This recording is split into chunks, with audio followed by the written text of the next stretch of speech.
మన రాష్ట్ర అధ్యక్షులు కుర్మ సంఘం నుంచి వాళ్ళు ఏ ప్రశ్న గిట్ట మేము అడిగితే ఏ సమాధానాలు లేకుండా తిట్టి ఎలగొట్టి చేస్తేనే ఈ కేవైసీఎస్ అనేది పుట్టింది. ప్రతి రాష్ట్రంలో ప్రతి డిస్టిక్లలో ఒక్కొక్కరు ప్రెసిడెంట్ వేయించి మండలాల వైజ్గా అట్లాగే విలేజ్ వైజ్గా గిట్ట మేము చైతన్యం చేసి కమిటీలు వేయించినాం. మేము ఇప్పటి వరకు ఎగ్గమల్లేష్ అన్న గారు 20 సంవత్సరాలు అవుతుంది.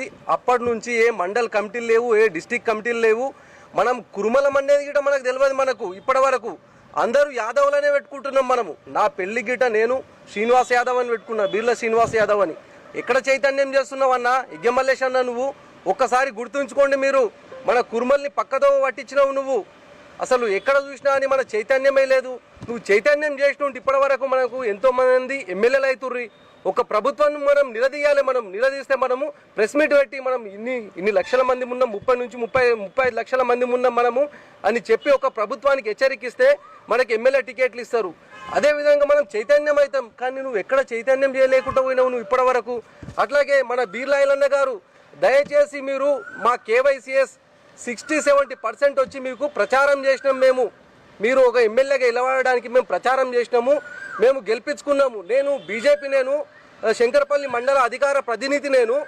నేను వచ్చిన కండువా తీసేసి మన జాతి గురించి, మన జాతి బిడ్డ ఒక ఎమ్మెల్యే టికెట్ తెచ్చుకుండని మేము వచ్చి ప్రచారం చేసినాం. గండిపేట నుంచి ఇక్కడ నుంచి పోయి మనము ఆలేరులో ప్రచారం చేసినాం. అన్నా నువ్వు గెలిచినాక ఏమన్నావు? ఈ కుర్మ సంఘము అధ్యక్షులు ఉన్నారు, వీళ్ళు ఏజ్ అయిపోయింది, మనకు ఏ విధంగా మన జాతికి అన్యాయమే చేస్తుర్రు. మన్సూరాబాద్లో భూమిలో గిట్ట అక్కడ మనకు రెంట్ వచ్చింది గిట్ట ప్రతి ఒక్కటి ఏది చూపిస్తలేరు, నాకు ప్రచారం చేయలేరు. వాళ్ళను కంపల్సరీ తీసేసి కొత్త బాడీని పెట్టుకుందామన్నావు. ఇప్పటి వరకు లేదు. నువ్వు వాళ్ళతోని చేతులు కలిపి నువ్వు వచ్చి భూమి పూజ చేయడానికి వస్తావు. ఎక్కడ? కోకపేటలో చేయడానికి వస్తావు. ఎందుకన్నా ఇట్లా చేయడానికి వచ్చినావంటే పెద్ద మనుషులు మనకు మన రాష్ట్రానికి భవనాలు ఎక్కడ మండల్లో డిస్టిక్లో కట్టిస్తామంటే మేము వచ్చినాము, నాకేం తెలియదు అంటావు. నువ్వు ఒక ప్రభుత్వము ఇప్పుడు కాంగ్రెస్ ప్రభుత్వంలో ఉండి నీ ఇష్ట ప్రకారం నడవాలి, వాళ్ళని తీసేయాలను. నువ్వెందుకన్నా వాళ్ళతో చేతులు కలిపి నువ్వు ఏ విధంగా చేస్తున్నావు? నువ్వు కుర్మ జాతిని పక్కతో పట్టిస్తున్నావు. నువ్వు అదే వాట్సాప్లలో ప్రతి దాంట్లో మేము మెసేజ్లు పెడుతుంటుంటే వాళ్ళ మనుషులు వచ్చి మనల్ని తిడుతుంటూ ఉంటారు.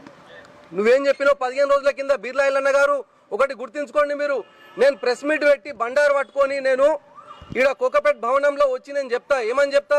నాకు ఇది ఇలా ఎలాంటి సంబంధం లేదని చెప్పినావు. అట్లాగే యాదగిరి గుట్ట సత్రంలో గిట్ట నాకు ఎలాంటి సంబంధం లేదని నేను చెప్పి ప్రెస్ మీట్ పెట్టి చెప్తున్నావు. ఇప్పటి వరకు 15 రోజులు అవుతుంది, మీరు ఇంకా చెప్తలేరు. దీంట్లో ఏంది మర్మం చెప్పండి అన్నగారు, బీర్లా ఐలన్న గారు, ఒకసారి గుర్తుంచుకోండి. అట్లాగే మేము ఈడ కోకపేట భవనం కాడికి వచ్చినప్పుడు ఎగ్గమల్లేష్ వీళ్ళందరూ వచ్చినప్పుడు కుస్నబెట్టి అడిగినాం, అన్నా నువ్వు కురుమల్ని ఏడ ఐక్యత చేసినావు, ఏం చేసినావు అంటే నేను ఈ జాగను కేసీఆర్ సార్తో కొట్లాడి నేను తీసుకొచ్చింది. నేనంటే అన్నా మనకు ఒక్కరికే ఇచ్చిర్రా, ఎన్ని కులాలకు ఇచ్చిర్రా అంటే 42 కులాలకు ఇచ్చిర్రు అక్కడ. మరి 42 కులాలకు ఇస్తే నువ్వు ఒక్కడవే కొట్లాడకమేంది? 42 కులాలకు 60-70 ఎకరాలు ఇచ్చిర్రు. మరి నువ్వు కొట్లాడినావని చెప్పకు. మా కుర్మ జాతిని, యావత్ తెలంగాణ కుర్మ జాతిని చూసి మనలనిచ్చిర్రు, కానీ నీ ఒక్కరిని చూసి ఇయ్యలేరు. అది గిట్ట ఎందుకు ఇచ్చిర్రు? పేద